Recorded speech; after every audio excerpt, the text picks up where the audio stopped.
The girl knelt in the dirt with her wrists bound behind her back, her shoulders trembling not from cold, but from shame so deep it had no bottom. Her dress, once white, now stained with dust and sweat, clung to her thin frame. She kept her face turned down, away from the crowd, away from the men who circled her like vultures eyeing carrion. "Don't look at me," she whispered, "not to anyone in particular, just to the air, to God maybe. Please, don't look at me like this." But they did. The barn was half collapsed, its roof sagging under years of neglect. Sunlight slanted through the broken slats, cutting the space into bars of gold and shadow. It smelled like rot and old hay. Somewhere in the rafters, a crow cawed once, then fell silent, as if even it knew better than to interrupt what was happening here. There were maybe 20 men gathered. Some leaned against the posts. Others stood with arms crossed, hats low, eyes flat. A few chewed tobacco. One laughed quietly at something his neighbor said. None of them looked ashamed.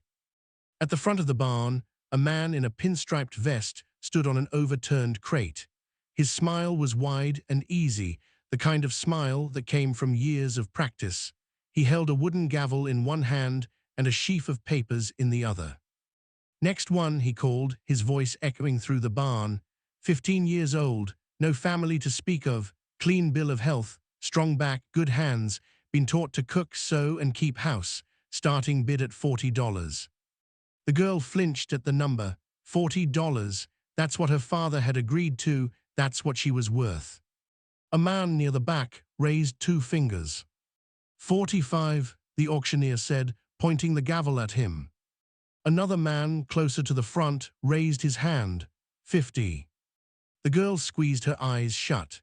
Her bound wrists twisted behind her, the rope biting into her skin. She wanted to scream, she wanted to run, but her ankles were tied too, and even if they weren't, where would she go?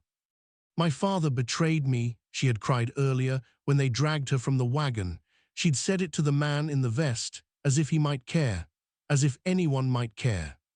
He just smiled. "Happens more than you'd think, sweetheart."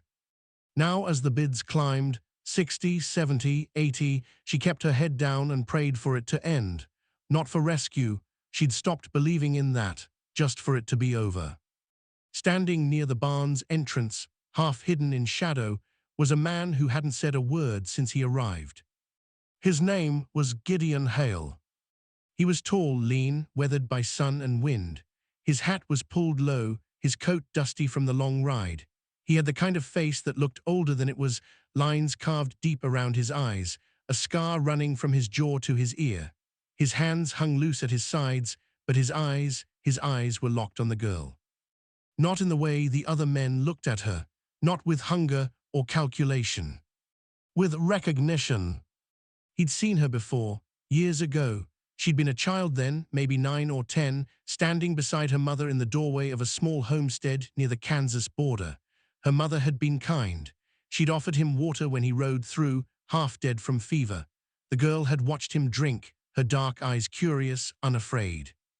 He remembered the scar on the mother's wrist, a burn, she'd said, from an overturned kettle. And now, kneeling in the dirt with her wrists bound, the girl had the same scar, same shape, same place. Gideon's chest tightened. 85, someone called. The auctioneer grinned. 85, do I hear 90? Gideon stepped forward. His boots scraped against the dirt floor, loud in the sudden silence. Every head turned. 100, he said.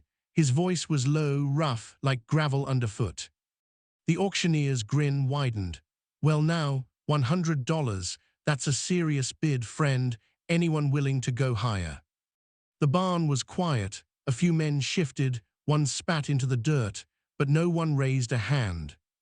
Sold, the auctioneer said, slamming the gavel down, to the gentleman in the back.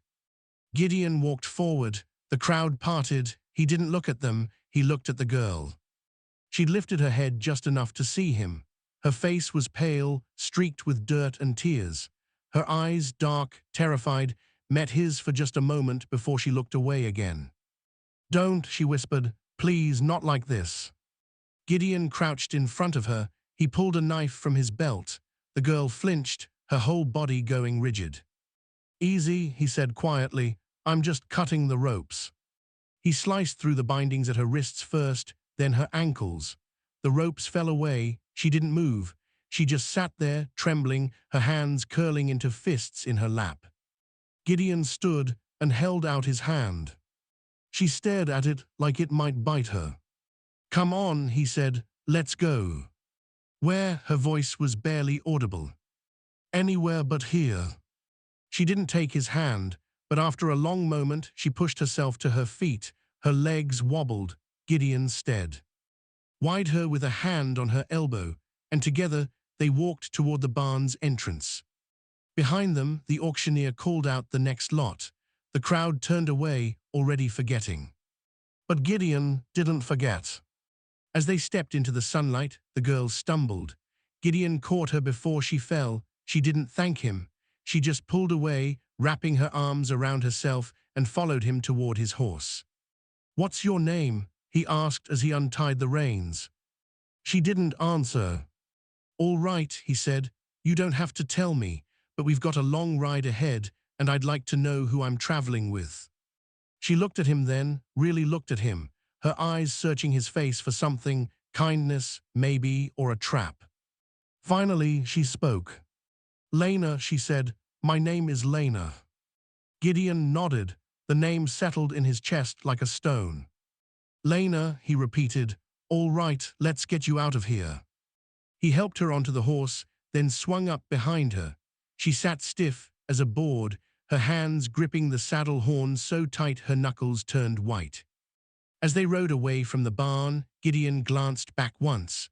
The building grew smaller in the distance, swallowed by dust and heat, but the memory of what he'd seen there, what he'd done, would follow him for a long time. Maybe forever. They rode in silence for the first hour.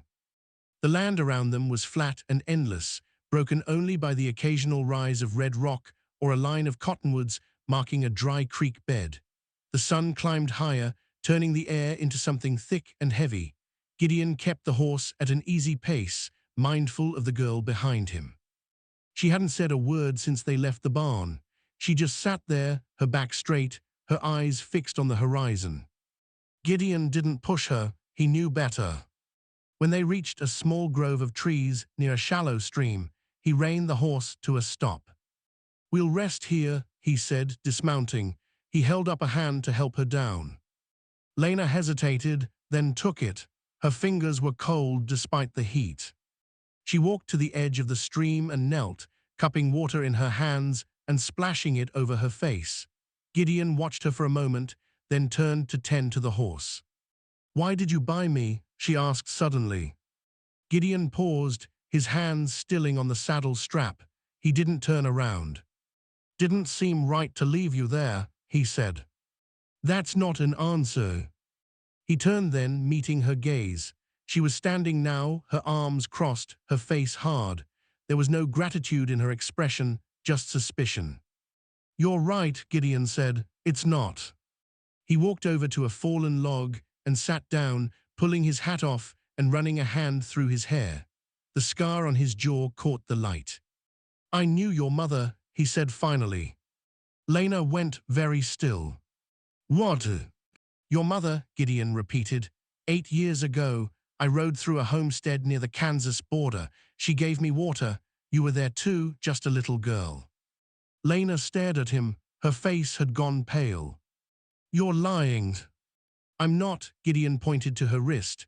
She had a scar right there from a kettle burn. You've got the same one. Lena looked down at her wrist, at the faint white mark she'd carried her whole life. Then she looked back at Gideon, her eyes blazing. So what, she said, you knew my mother, that doesn't make you a saint. Never said it did. Then why are you here? Her voice cracked. Why did you come? Why did you? She stopped, her breath hitching. My father sold me. Do you understand that? He took money from that man and he sold me. Gideon said nothing.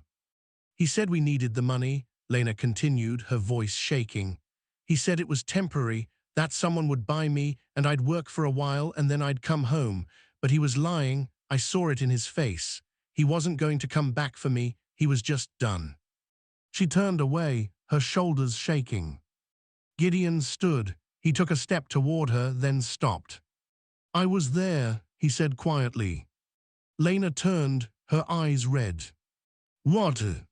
8 years ago, Gideon said. When your mother died, I was there. The words hung in the air like smoke. Lena's face twisted. No, no, you weren't. She died of fever, my father said. Your father lied. Gideon's voice was flat, empty. It wasn't fever. It was Sheriff Dalton and his men. They came to your homestead looking for your father, said he owed money, said he'd stolen something. Your mother tried to stop them. They didn't care. Lena took a step back, shaking her head. No, you're lying. I wish I was. Gideon's hands clenched into fists. I was riding through. I heard the shouting. I saw the smoke. By the time I got there, your mother was already gone. Your father was on his knees, begging. Dalton told him to pay what he owed or lose everything, and I. He stopped, swallowed. I rode away, he said.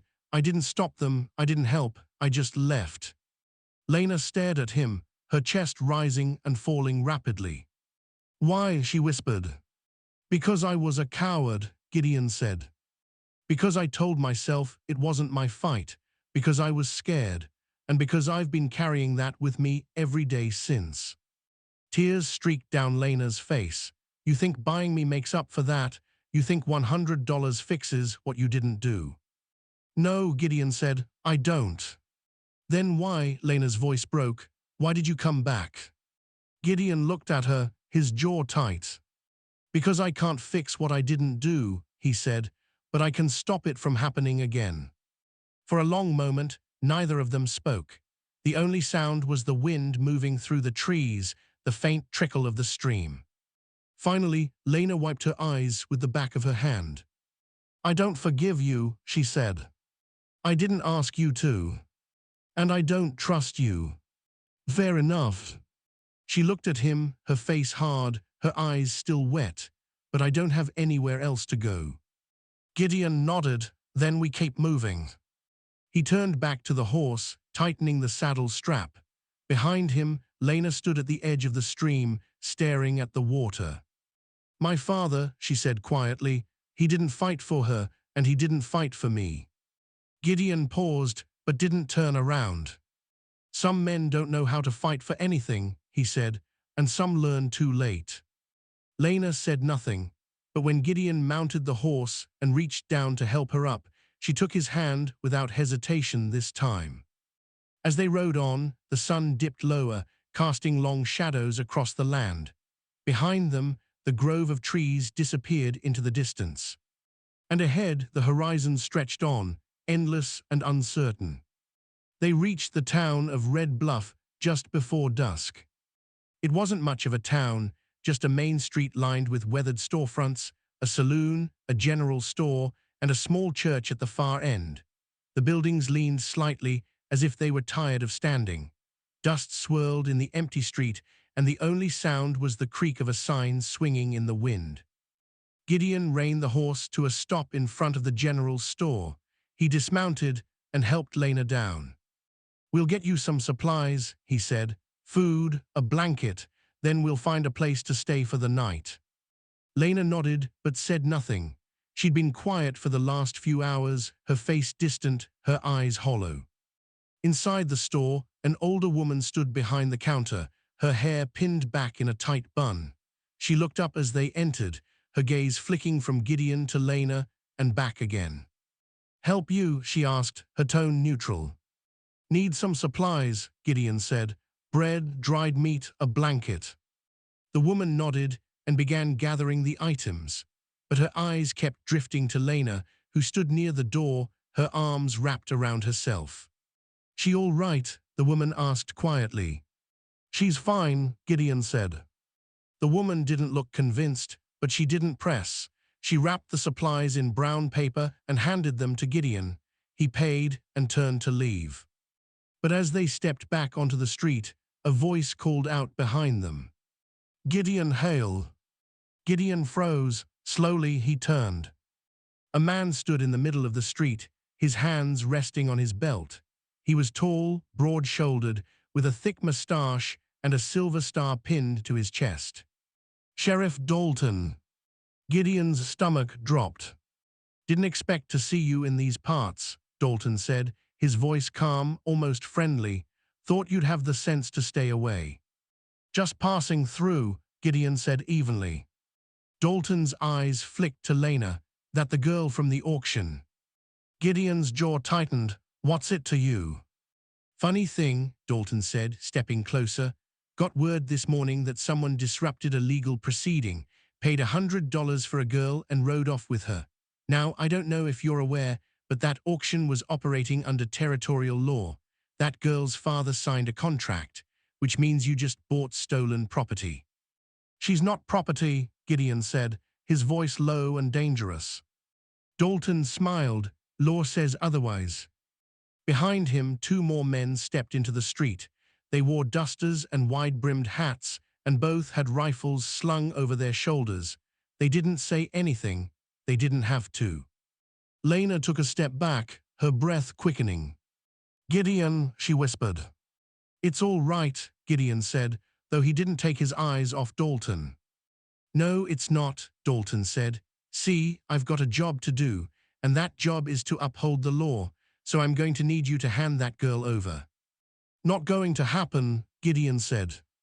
Dalton's smile faded. Didn't think you'd make this easy.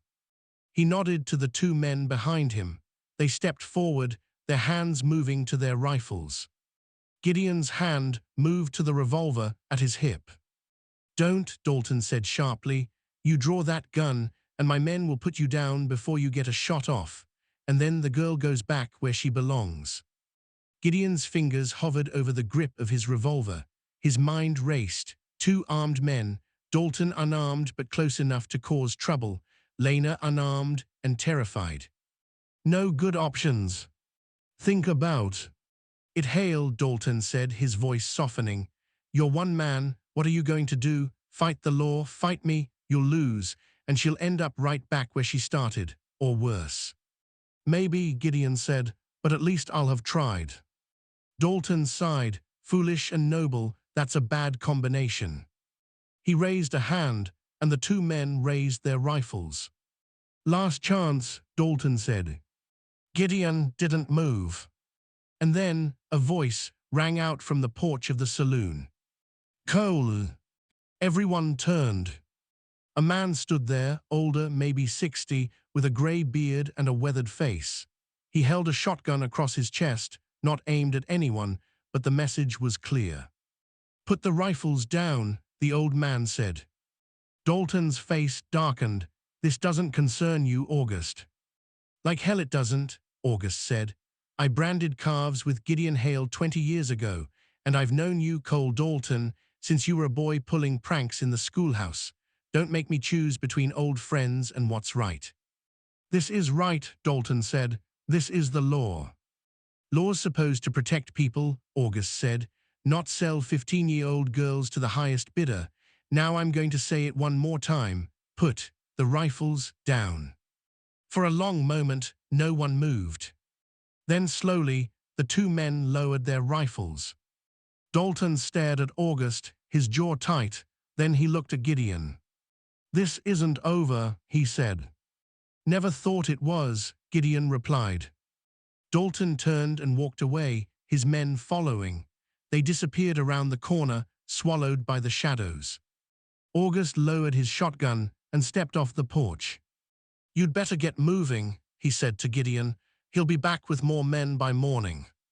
I know, Gideon said. Thank you. August nodded, then he looked at Lena. You take care, girl, and don't let the bastards win. Lena nodded, her eyes wide. Gideon mounted the horse and pulled Lena up behind him. As they rode out of Red Bluff, the sun dipped below the horizon, painting the sky in shades of red and gold. Behind them, the town disappeared into the dark. They rode through the night, putting as much distance as they could between themselves and Red Bluff. By the time the first light of dawn touched the eastern sky, they'd reached a small valley nestled between two low hills. A narrow stream cut through the center, and a few sparse trees offered shade. Gideon reined the horse to a stop. We'll rest here, he said. Lena slid off the horse, her legs shaky. She walked to the stream and sat down, pulling her knees to her chest. Gideon unsaddled the horse and set up a small camp. He built a fire, brewed coffee, and cooked some of the dried meat he'd bought in town. The smell filled the air, sharp and savory. "Eat," he said, handing Lena a tin plate. She took it but didn't touch the food. She just stared at it, her expression distant. Gideon sat across from her, sipping his coffee. The fire crackled between them. "You don't have to trust me," he said after a while, "but you do have to eat." Lena looked up at him. Her eyes were red, rimmed with exhaustion. "Why are you helping me?" she asked. "Really?" Gideon set his coffee down. He stared into the fire, the flames reflected in his eyes. "I told you," he said. "I was there when your mother died. I didn't stop it, and I've carried that with me every day since." "That's guilt," Lena said, "not kindness." "Maybe," Gideon said, "but sometimes guilt's the only thing that makes a man do the right thing." Lena looked away. "You think saving me makes you a good person?" "No," Gideon said, "but maybe it makes me less of a bad one." For a long moment, neither of them spoke. Then, slowly, Lena picked up the piece of meat and took a bite. It was tough, salty, but she ate it anyway. "My mother used to tell me stories," Lena said quietly, "about knights and heroes, about people who did the right thing, no matter the cost. I used to believe those stories." "What changed?" Gideon asked. "She died," Lena said, "and my father sold me." Gideon said nothing. There was nothing to say. "I don't know if I can trust you," Lena continued, "but I don't have a choice, do I?" "You always have a choice," Gideon said. "You can walk away right now. I won't stop you." Lena looked at him, surprised. "You'd let me go?" "If that's what you want." She stared at him for a long moment, searching his face for a lie, but she didn't find one. "Where would I go?" she asked finally. "Anywhere you want," Gideon said, "but if you stay, I'll take you somewhere safe, somewhere Dalton can't reach you." "Where's?" "I've got a friend," Gideon said, "runs a ranch about 2 days' ride from here. She takes in people who need help, no questions asked." "She?" "Her name's Clara," Gideon said. "Lost her husband and son in the war, been helping folks ever since." Lena looked down at her plate. "And what about you? What happens to you?" "I keep moving," Gideon said. "Same as always." "Running," Lena said. Gideon met her gaze. "Maybe." Lena set her plate down. "I'll stay," she said, "for now." Gideon nodded. "All right." So here's the question that changes everything. If you were Gideon, knowing you can't undo the past, would you keep running, or would you finally stand your ground? Take a breath with this story, pour yourself something warm, and think about what it costs to try and make things right. And if you're still with me, tap subscribe so you don't miss how this ends. Tell me in the comments, what time is it where you're listening from? They finished their meal in silence. Then Lena stood and walked to the stream. She knelt and washed her face, the cold water shocking her awake. When she turned back, Gideon was wrapping her mother's blanket, the one he'd bought in town, around her shoulders. "Get some sleep," he said. "We leave at first light." Lena pulled the blanket tight and lay down near the fire. Within minutes, exhaustion overtook her, and she fell into a deep, dreamless sleep. Gideon sat watch, his rifle across his lap. The fire burned low, and the night stretched on, vast and quiet. But somewhere in the darkness, he knew Dalton was coming. And when he did, Gideon would be ready. They reached Clara's ranch 2 days later. It sat in a wide valley, surrounded by rolling hills and tall grass. The house was modest but sturdy, with a long porch and a barn out back. Smoke rose from the chimney, and a few horses grazed in the corral. As they rode up, a woman stepped onto the porch. She was in her 50s, with silver hair tied back and strong, weathered hands. She shaded her eyes against the sun, then smiled when she recognized Gideon. "Gideon Hale," she called. "Didn't think I'd see you again." "Clara," Gideon said, dismounting, "need a favor." Clara's eyes flicked to Lena, her expression softened. "Come inside." Inside, the house was warm and smelled like bread. Clara poured them both coffee and sat across from them at the kitchen table. "Tell me," she said. Gideon told her everything: the auction, Dalton, the ride through the night. When he finished, Clara sat back and crossed her arms. "You've got Dalton on your trail," she said. "That's not a small problem." "I know," Gideon said. Clara looked at Lena. "What do you want, girls?" Lena hesitated, then said, "I want to be safe." "You'll be safe here," Clara said, "long as you need." Lena's eyes filled with tears. "Thank you." Clara reached across the table and squeezed her hand. "No need for thanks. Just promise me you'll help out around the ranch. We all pull our weight here." Lena nodded. Gideon stood. "I should go." "Where?" Clara asked. "Dalton's looking for me," Gideon said. "If I stay, he'll come here. I won't bring that to your door." "Too late," a voice said from the doorway. They all turned. Dalton stood there, flanked by 4 men, all of them armed. "Thought you'd be smarter than this, Hale," Dalton said, "but here we are." Gideon's hand moved to his revolver, but Dalton raised a hand. "Don't," he said. "You're outnumbered, and if you draw, people die, including her." He nodded toward Lena. Gideon's jaw tightened. "What do you want?" "Justice," Dalton said. "You broke the law. You took property that wasn't yours, and now you're going to answer for it." "She's not property," Gideon said through gritted teeth. "Law says otherwise," Dalton replied. "Now step aside." "No," Clara said, standing. Dalton looked at her. "This doesn't concern you, Clara." "It does now," Clara said. She walked to the door and stepped onto the porch. Behind her, Gideon and Lena followed. Outside, more people had gathered. Ranch hands, neighbors, men and women who'd heard the commotion and come to see what was happening. One of them, an older man with a limp, stepped forward. "Cole Dalton," he said, "I've known you since you were a boy, and I've never seen you do something this low." "This is the law," Dalton said.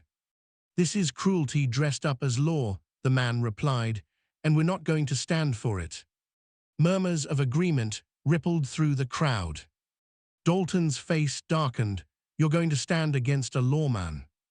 "We are going to stand against a man who's forgotten what being human means," Clara said. For a long moment, no one moved. Then slowly, Dalton lowered his hand. "This isn't over," he said. "Yes," Clara said, "it is." Dalton stared at her, then at Gideon, then at the crowd. Finally, he turned and walked away, his men following. The crowd watched them go. Then, one by one, they dispersed, returning to their homes and their work. Gideon turned to Clara. "Thank you." "Don't thank me," Clara said. "Thank them." She nodded toward the people who'd stood with them. Gideon nodded. Then he looked at Lena. "You'll be safe here," he said. "What about you?" Lena asked. "I'll be all right." Lena stepped forward. "You saved me," she said. "Not because you had to, because you chose to. That means something." Gideon's throat tightened. "I'm sorry I wasn't there for your mother." "I know," Lena said, and for the first time her Ange seemed to crack, just a little. She held out her hand. Gideon took it. "Thank you," she said. He nodded, then he mounted his horse and rode away. As he disappeared over the hill, Lena stood on the porch, the blanket wrapped around her shoulders, and watched until he was gone. Years later, she would still hear the wind in that valley.